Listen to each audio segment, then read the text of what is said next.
Welcome. দেখো, আমরা খুব সুন্দরভাবে বাংলা সেন্টেন্সকে কিভাবে ইংরেজিতে অনুবাদ করতে হয় এবং ইংরেজিতে কথা বলতে হয় সেগুলো আমরা শিখছি। যারা ক্লাসগুলো ফলো করছো তারা নিশ্চয়ই জানো। দেখো, আজকেও কয়েকটি বাংলা সেন্টেন্স লিখেছি এবং আমি দেখাবো এইগুলিকে কিভাবে ইংরেজিতে অনুবাদ করে ইংরেজিতে কথা বলবে। সেন্টেন্সগুলি কিরকম দেখো, আমাকে করতে হবে, তাকে যেতে হবে, তাদেরকে রান্না করতে হবে। আগের ক্লাসে নিশ্চয়ই তোমাদের মনে আছে যে ক্লাসগুলি আমাদের চলছিল, সেখানে আমরা কি শিখেছি? আমাকে করতে হয়, তারপরে শিখেছিলাম আমাকে করতে হয়েছিল। আজকে আমরা কি শিখতে চলেছি? এই যে তে হবে, তে হবে অর্থাৎ করতে হবে, যেতে হবে, রান্না করতে হবে। এইগুলি কিভাবে করব? দেখো, এরও খুব সুন্দর একটা সূত্র রয়েছে। সূত্রটা কি? প্রথমেই তুমি সাবজেক্ট লিখবে, সাবজেক্ট লিখে দিলে এরপরে তোমাকে অ্যাকর্ডিং টু সাবজেক্ট তোমাকে হ্যাভ টু কিংবা হ্যাজ টু লিখতে হবে। হ্যাভ টু কিংবা তুমি কি লিখবে? Has to. রাইট? এরপরে তোমাকে লিখতে হবে ভার্ব ওয়ান, অর্থাৎ যে ভার্বে যে ক্রিয়ায় তুমি কথা বলছো তার ফার্স্ট ফর্মটি তোমাকে লিখতে হবে। এই হচ্ছে সূত্র। এরপর তোমার এই দিকে যদি বাড়ানোর ইচ্ছা থাকে, অবজেক্ট থাকে, রিমেনিং থাকে, তুমি কিন্তু লিখে দেবে। দেখো, এই সূত্র ধরে আমরা এই যে তে হবে যত সেন্টেন্স পাবো, বাংলা সেন্টেন্স খুব সুন্দরভাবে ইংরেজিতে এগুলোকে অনুবাদ করব এবং কথা বলবো। দেখো, আমাকে করতে হবে, প্রথমে সাবজেক্ট, তাহলে আমাকে তোমাকে আই বলে লিখতে হবে। আমরা আগের ক্লাসগুলোতে খুব সুন্দরভাবে শিখেছি। তাহলে আমাকে আই লিখলাম। এরপর এরপর তোমরা জানো আয়ের পরে আমরা কি বসাই? হ্যাভ। তাহলে হ্যাভ টু হয়ে যাবে I have to. I have to লিখে দিলাম, আই হ্যাভ টু। এরপরে দেখো আমি কি বলেছি, ভার্ব ওয়ান তোমাকে লিখতে হবে, যে ভার্বে তুমি কথা বলছো। করতে হবে, করা, ডু, ডিড, ডান। তাহলে কি করবে? ফার্স্ট ফর্ম কোনটি? Do. I have to do. আমাকে করতে হবে। হয়ে গেল খুব সুন্দরভাবে।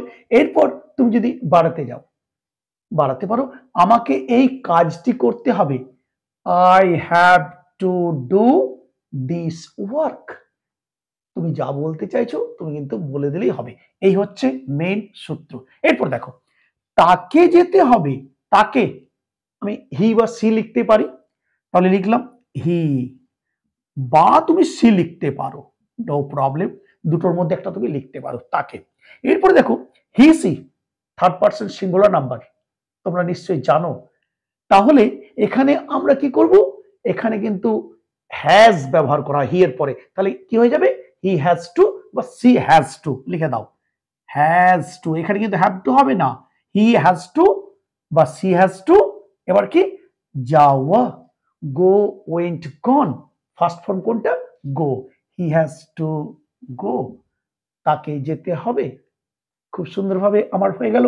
এবার তুমি বাড়াতে তো আমরা শিখেছি, আগের ক্লাসে আমরা এগুলো করেছি। আমাকে, সরি, তাকে কলকাতা যেতে হবে, he has to go to Kolkata. তাকে বাসে করে কলকাতা যেতে হবে, he has to go to Kolkata by bus. অর্থাৎ তুমি যা বলার দরকার বলে নাও। এবার দেখো, তাদেরকে রান্না করতে হবে, সাবজেক্ট দে লিখে দাও, দে। এটা আমার নিশ্চয়ই দেখতে পাচ্ছ প্লুরাল। দে এর পরে আমরা কি বসাই? প্লুরালের পরে আমরা হ্যাভ বসাই, তাহলে দে হ্যাভ। তার সঙ্গে অবশ্যই টু, দে হ্যাভ টু আমি লিখে দিলাম। এবারে রান্না করা, ফার্স্ট ফর্ম কোনটা? Cook, cooked, cooked. তাহলে কি হবে? কুক লিখে দাও, দে হ্যাভ টু কুক।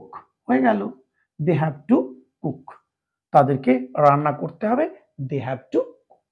অর্থাৎ এই সূত্র ধরে তুমি যত খুশি সেন্টেন্স বাংলা রয়েছে সেগুলোকে ইংলিশে অনুবাদ করতে পারবে এবং কথা বলতে হবে, কথা বলতে পারবে। তোমাকে কোনটা করতে হবে? এই যে ভার্বগুলি রয়েছে, এই ভার্বটা তুমি সবসময় চেঞ্জ করে দেবে যে ভার্বে তুমি কথা বলবে, আর এইদিকে যে সাবজেক্ট তোমার প্রয়োজন সেই সাবজেক্টটা তুমি চেঞ্জ করে দাও।